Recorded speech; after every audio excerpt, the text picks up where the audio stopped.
Hello， 大家好，我是麦主。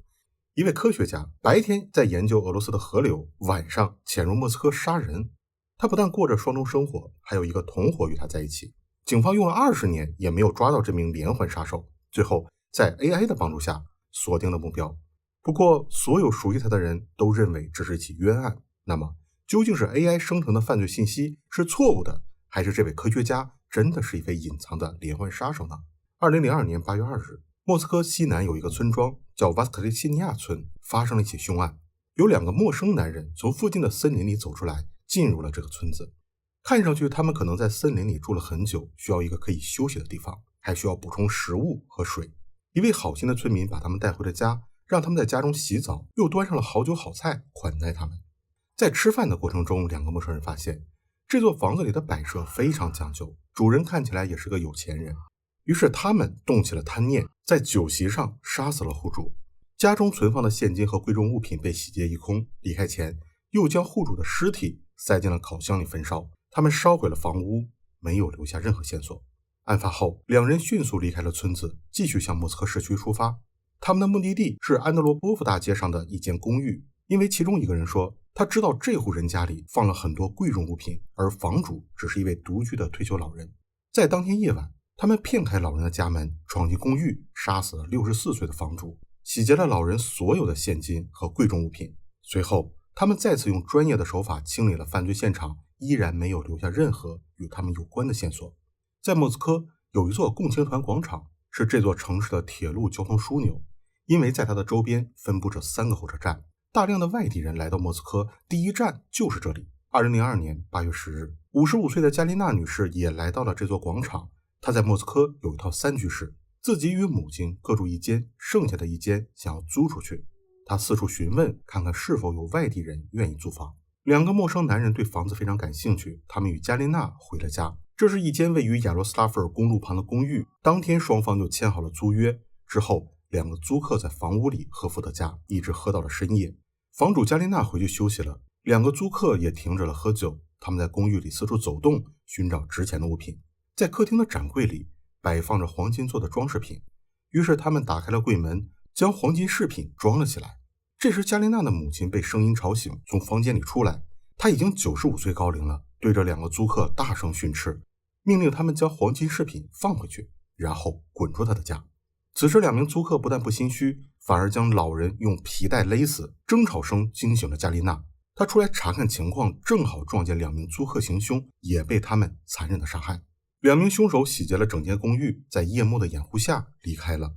没有留下任何线索，也没有目击者。这起亚罗斯拉夫尔公路双尸案震惊了莫斯科。如果连家里都不再安全了，哪里才是安全的地方呢？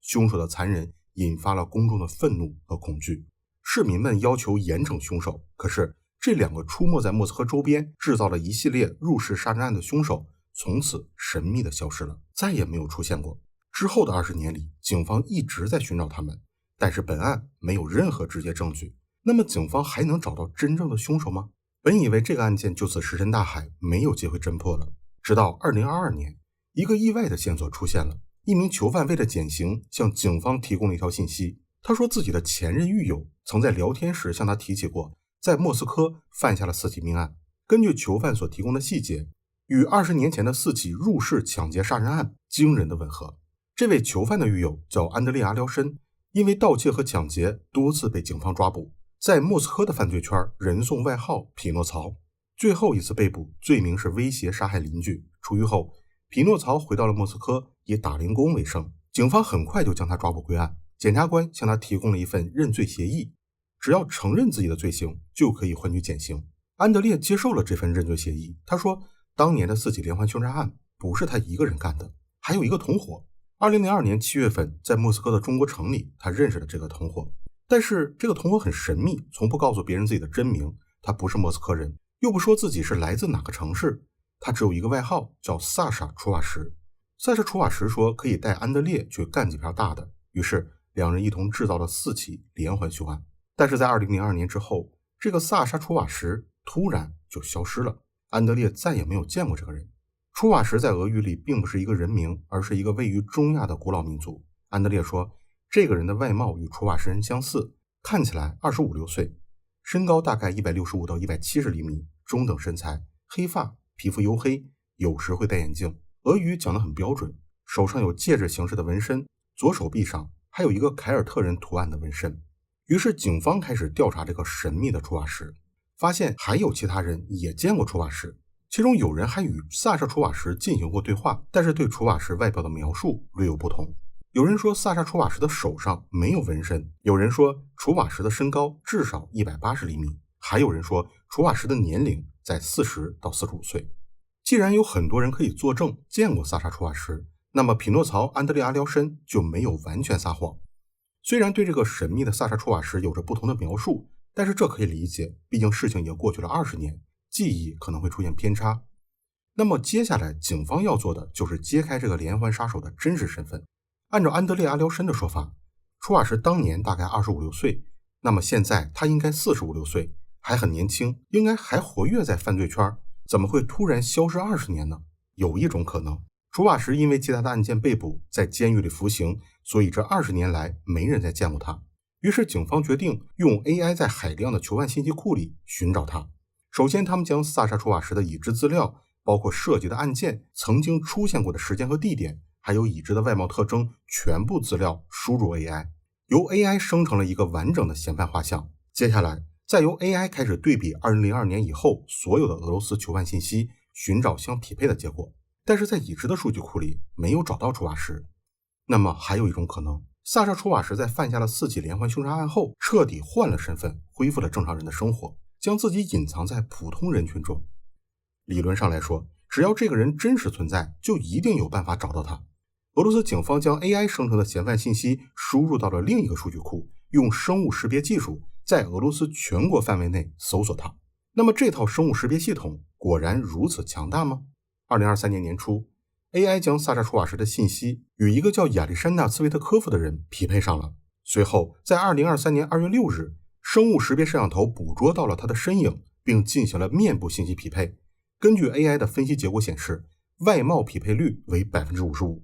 但问题是，这个亚历山大·茨维特科夫并不是黑道中人，而是一位著名的水文科学家，就职于俄罗斯科学院。那么一个连环杀手同时也能是一位受人尊重的科学家吗？ AI 到底是抓到了真凶，还是制造了一场天大的误会呢？巧合的是，亚历山大·茨维特科夫今年49岁，与萨沙楚瓦什的年龄推测45、6岁几乎吻合。而且20年前他正好就在莫斯科周边地区做水文监测，每隔10天就会在莫斯科与亚罗斯拉夫尔之间往返一次，那条路线刚好就经过案发地点亚罗斯拉夫尔公路。不仅如此，还有另一个巧合，在俄语里，亚历山大是一个正式的称呼，而萨沙是亚历山大的昵称。换句话说，亚历山大的家人和朋友都会叫他萨沙，这与萨沙楚瓦什的名字完全相同。AI 对他进行了进一步的追踪，发现亚历山大·茨维特科夫预订了一张飞往莫斯科的机票，于是警方提前布控，2月16日，在克拉斯诺亚尔斯克飞往莫斯科的航班上拘捕了亚历山大·茨维特科夫。当时飞机上有5名科学家，他们刚刚结束了叶尼塞河流域的探险，研究了当地的动物群。飞机降落在莫斯科多莫杰多沃机场时，所有乘客被要求禁止离开座位，2名便衣警察走进了机舱，径直来到这位科学家的面前，给他戴上了手铐。身边的同事惊讶地问他，萨沙，发生了什么？亚历山大说，我不知道。亚历山大·茨维特科夫居住在莫斯科北侧的小镇波洛克，这里距离市区大约3小时车程，是一座封闭的区域，非居民禁止入内，因为它是苏联时期建立的一座重要的科学城，有2000多人居住在这里，大多都是科学家。小镇的居民温和友善，与世无争，这里的商店虽然只有1家，但是科研机构却有很多。俄罗斯的内陆水域生物研究所和地球物理天文台都在这里，而亚历山大正是水域生物研究所的所长，小镇的所有人都认识他。很快，亚历山大的妻子接到了警方的通知，她的丈夫涉嫌20年前的4起连环凶杀案。这位妻子同样是一名科学工作者，无论如何都无法相信这是真的。不过幸运的是，亚历山大是一名科学家，他做的所有工作都有签名和日期，所以他可以证明20年前的某一天他正在做什么。在2002年8月2日，第1起案件发生时，他正乘坐卡车随探险队在莫斯科周边考察河流。当天他拍了一张照片，并在背后签下了日期。8月10日，在亚拉斯拉菲尔公路双尸案的当天，他捕捉了一种水生寄生虫，将幼虫装进了一个密封的烧瓶中，并在标签上签下了名字和日期。探险队的队员们都可以作证，他根本没有时间离开探险队，潜入莫斯科杀人。亚历山大的律师也提出质疑，警方的记录里，萨沙楚瓦什的手指和手臂上都有纹身，而亚历山大的身上没有任何纹身。所以种种迹象显示，亚历山大·茨维特科夫是被冤枉的。那么，难道是 AI 错了吗？就在被捕的第二天，突然从审前拘留中心传出消息，亚历山大·茨维特科夫认罪了，他承认参与了其中一起连环凶杀案。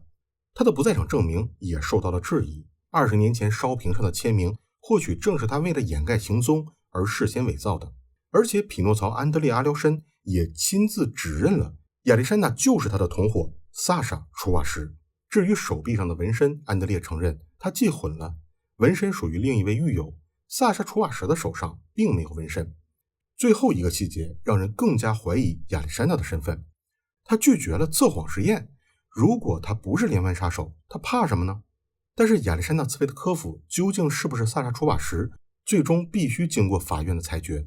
本案的审理持续了1年，在庭审中，亚历山大·茨维特科夫当庭翻供，否认了自己是萨沙·楚瓦什，并声称之前的认罪完全是迫于外部的压力。在2月16日被捕那天，莫斯科的气温很低，但是他的外套被留在了飞机上，他只能穿着单薄的衣服被押上警车，而警车并没有直接开往审前拘留中心，反而在莫斯科的市区里逗留了几个小时，直到夜晚才被安排进了一个3人间的牢房里，那里的囚犯还与他进行了热烈的交流。在随后的审讯过程中，警方又提到了另外16起类似的入室行凶案件，暗示这些都可能是他干的，并提到了俄罗斯历史上最臭名卓著的连环杀手安德烈·齐卡蒂洛。负责审讯的警员说，这些可能都是你做的，你的事迹将会在所有的电视频道上播出，你的家人不得不躲起来，你的孩子也会因为你不能去实现自己的梦想，你会成为新的齐卡蒂洛。亚历山大只是一位科学家，从未经历过这种精神冲击，最终无法承受压力，不到1天就崩溃了。所以他承认了参与过4起凶案中的1起。他认为这份口供并不是出于自愿的，因此不能作为有罪的证据。至于为什么拒绝了测谎实验，他解释说，那是因为律师向他建议，测谎实验的结果通常不够准确，也没有足够的法律效益，所以根据俄罗斯的法律，嫌疑人有权拒绝测谎实验。尽管如此，检察官还是以 AI 的判断作为指控的依据，即亚历山大与20年前的连环杀手匹配率为 55%。 即便有众多来自科学院的教授、博士，包括研究所的所长为亚历山大作证，在案发时，亚历山大的确在几公里外的地方做科研调查，但调查委员会仍然没有采信。这些学者们很惊讶地说，为什么不相信我们，而是相信 AI 呢？实际上 AI 的证据可以将矛头指向任何人。随后，亚历山大的家人和同事向俄罗斯各个部门发起了请愿，包括俄联邦总检察长、调查委员会主席、人权专员、亚罗斯拉夫尔州州长以及参议员，力求为他争取公正的审判。然而检察官认为，在调查期间绝对不存在对嫌疑人的施压情况，而事态的扩大可能造成负面的社会影响，也会给本案的证人造成压力，影响审判的公平。因此检察官提出了抗议，法庭也驳回了亚历山大一方的请愿书。表面上看来，亚历山大已经坐实了就是连环杀手，但实际上仍然有很多人在为了公正的审判而努力。2023年12月4日，人权活动专家伊娃·米尔卡切娃在俄罗斯总统的召见中汇报了亚历山大的案情，并发表了一番感人的演讲。其中的一部分他是这样说，当人工智能和愿意指控任何人的罪犯结合起来，会产生极大的危险。那些被终身囚禁的罪犯，他们没什么可以失去的，随时准备提供任何证词来换取减刑。曾经发生过的罪行都将被回忆起来，而善良的人们会因此而受苦。他的发言触动了在场的人，最终在俄罗斯总统的指示下，亚历山大不在场的证明被重新核实，并发现本案的调查程序涉嫌违规。仅仅7天以后，也就是2023年12月11日，调查委员会撤销了对亚历山大的指控，并于当日释放。而此时的亚历山大已经在拘留所里，关了整整299天。